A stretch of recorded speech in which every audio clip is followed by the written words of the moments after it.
Assalamualaikum warahmatullahi wabarakatuh. Baiklah, kita awali pertemuan ini dengan bersama-sama membacakan basmalah. Bismillahirrahmanirrahim. Pada pertemuan sebelumnya sudah saya bahas alat dan sistem pernapasan pada hewan cacing, insekta, dan ikan ya.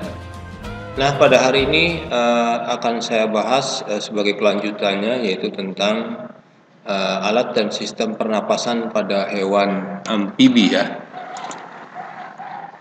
Kita lihat di sini ada sebuah gambar ilustrasi hewan amfibi, yaitu katak ya. Katak itu termasuk hewan amfibi, yaitu hewan yang hidup di darat dan di air. Jadi katak ini bisa hidup di darat, bisa juga hidup di air, maka dikatakan sebagai hewan amfibi. Saat masih berupa kecebong, ini kecebong ya, katak hidup di dalam air dan bernapas menggunakan insang.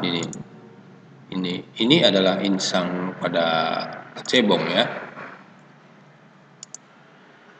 Insang kecebong terletak di luar tubuhnya dan terdiri atas lembaran-lembaran kulit halus mengandung kapiler darah. Kita lanjutkan. Setelah berumur 9 hari, nih, kecebong bernapas menggunakan insang dalam. Insang dalam akan menyusut seiring mulai berfungsinya paru-paru. Dan katak muda pun tumbuh menjadi katak dewasa ini, katak dewasa ya. Katak dewasa bernapas menggunakan paru-paru dan permukaan kulitnya. Ini adalah paru-paru katak dewasa ya. Ini ada dua paru-paru di sini ya. Di dalam paru-paru terdapat banyak gelembung udara yang sangat kecil, berselaput dan penuh dengan kapiler darah. Di dalam gelembung udara, oksigen diserap dan karbon dioksida dikeluarkan. Selain dengan paru-paru, di katak ini, selain dengan paru-paru, katak juga bernapas melalui kulit. Ya, permukaan kulit katak selalu basah agar memudahkan penyerapan oksigen dari udara. Baik, kita lanjutkan. Sekarang kita masuk pada alat dan sistem pernapasan pada hewan reptil.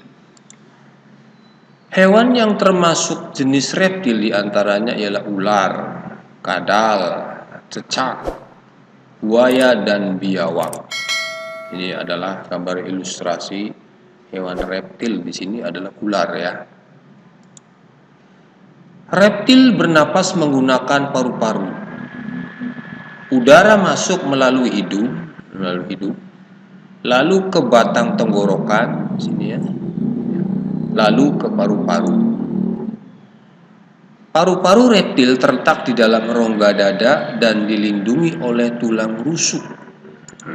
Ya. Paru-paru pada reptil ya. Ini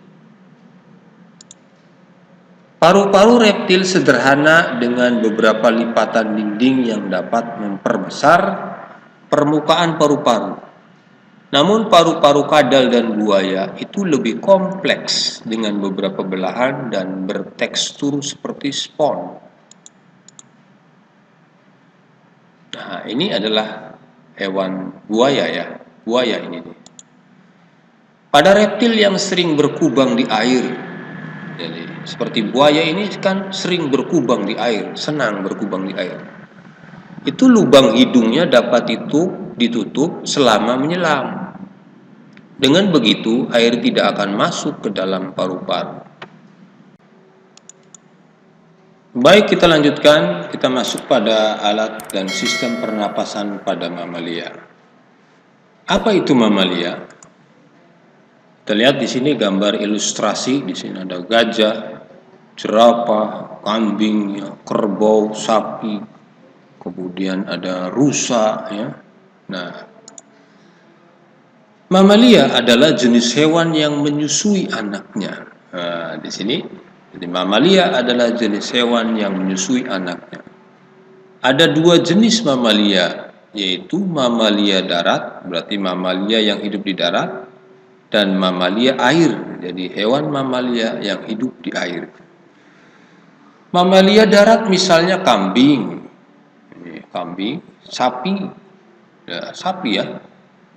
Kemudian kerbau, ini kerbau, ada kerbau, ini. Dan kuda, ini termasuk mamalia darat. Coba kita lihat sistem pernapasan pada kuda ini. Kuda ini termasuk hewan mamalia darat, ya. Alat pernapasan mamalia darat terdiri atas hidung, ya. Kuda ini kan termasuk mamalia darat, ya. Kemudian pangkal tenggorok, batang tenggorok, dan paru-paru.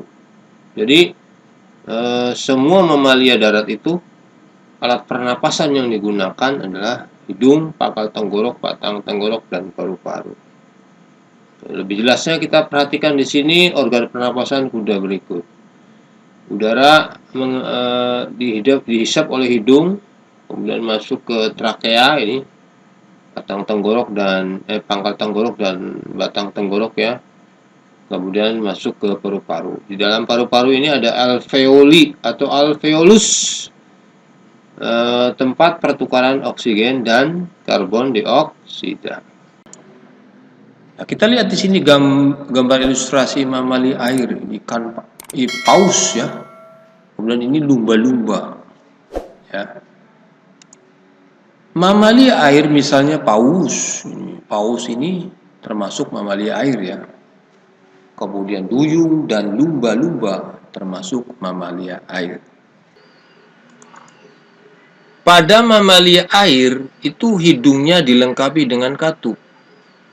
Saat mamalia tersebut menyelam, katup akan menutup. Sebaliknya, saat mamalia tersebut muncul ke permukaan air, katup terbuka.